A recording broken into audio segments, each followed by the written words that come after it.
Emergency Management is a division within the Department of Fire and Emergency Services and is currently staffed by an Emergency Management Coordinator, a Deputy Emergency Management Coordinator, and 2 additional Emergency Management staff members. The Emergency Management staff operates and maintains the Emergency Operations Plan, which is an all-hazards plan intended to cover a variety of issues that could impact the township, including natural disasters, weather events, large-scale fires, or hazardous materials incident. As Steve said, our current plan is under revision as it was time to update that plan with some new processes and updated verbiage. Once that plan is ready, it comes to the board for review and then finally approval at a township.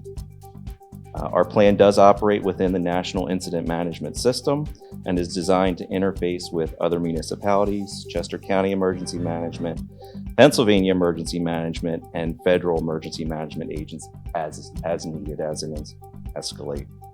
The plan covers authorities mandated by the state, response policies, organizational structure, assigns responsibilities, and offers a continuity of government. The operational tasks within that plan are assigned as needed based on the incident or event, with task-based checklists provided for you. The plan further includes a notification and resource manual for employees, facilities, and resource partnerships, the forms required for an Emergency Operations Center activation, and post-incident damage assessment, and interfaces with Chester County's emergency management to provide information and request assistance as needed. Our current Emergency Operations Center equipment is located at the firehouse and will be assembled by emergency management staff when needed. Once activated, the Emergency Operations Center will be staffed by emergency management members with additional assistance from police, public works, township officials as needed.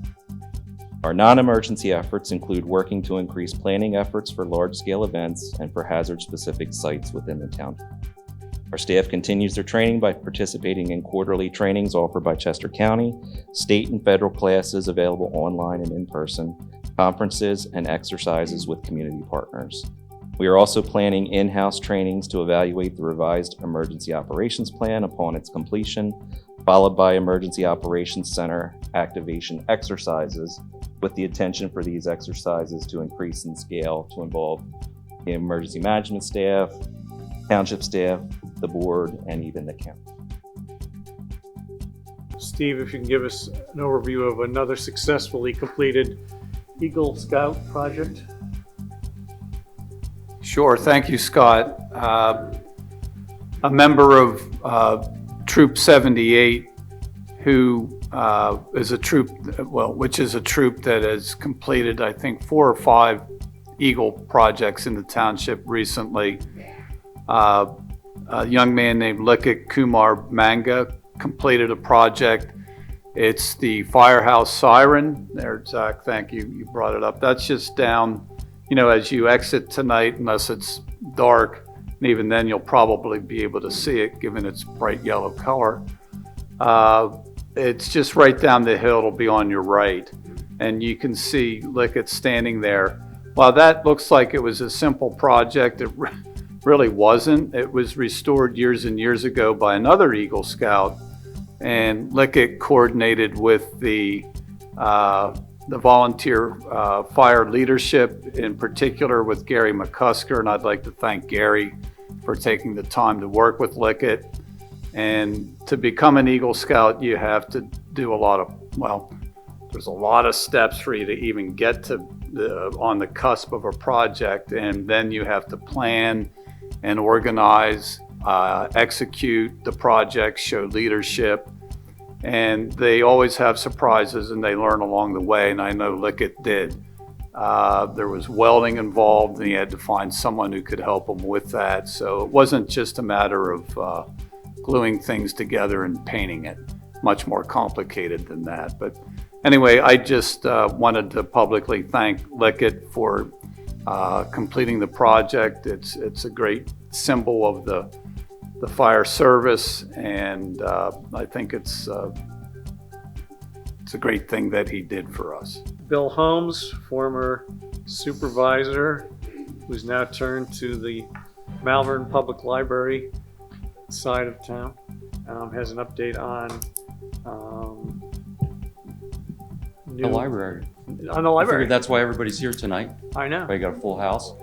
Thank you, Mr. Chair, and good evening to the members of the board and the audience. For those who don't know me, my name is Bill Holmes. I'm here tonight in my role as the East Whiteland representative on the Malvern Public Library Board of Trustees. The first thing I want to do, as far as an update, is introduce our new library director, Justine Fafara. Back at the end of April, our library director resigned to take another position, and the board at the time formed a search committee to find a new library director, and we were told it might take as much here, which of course put us all in a bit of a panic. So we quickly created the search committee, got our act together, and 2.5 months later, we made an offer to Justine. She accepted it. Thrilled to have her as our new library director. Got a lot of energy, experience, and very. I'm going to let her introduce herself. Thank you. Good evening. As Bill introduced, I'm Justine Fafara, the new library director in Malvern. I grew up in northern New Jersey, but my family lived in Malvern while I was in college. I went to Rowan University, have my bachelor's in creative writing, and then went out to the University of Pittsburgh and got my master's in library science. I spent 9 years up in New Hampshire as the library director of 2 small libraries up there. Small by Pennsylvania standards, New Hampshire standards, one was a medium-sized library. You would not consider it that. And then moved down here to be closer to family. My family is still in this area, so it's nice to be back home and see how things have changed while many things have stayed the same. Thank you. The other thing we wanted to let the board know is we're going to have an event on November 16th in the afternoon. That's a Saturday at the library to celebrate the renovations. We're planning to send an invitation to the board chairs of all the boards of all the townships that we service, but all of the supervisors are welcome. And the only thing we would ask is that you please RSVP. We are serving light refreshments. We need a head count. We are a nonprofit, so we have to want for pennies. But obviously we want people to come to the event. East Whiteland residents can now enjoy upgraded AV equipment, updated work and meeting spaces, a coffee bar where you can get coffee.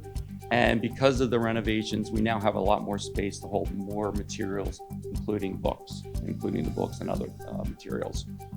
We offer technology solutions, free Wi-Fi, laptops, launch pads, and books that talk about early literacy support, which is obviously very important for young children. And as I promised, materials that we offer, not just books, museum passes, including the Philadelphia Museum of Art, e-books, e-magazines. You would be astonished at the magazines you have access to if you have a library card.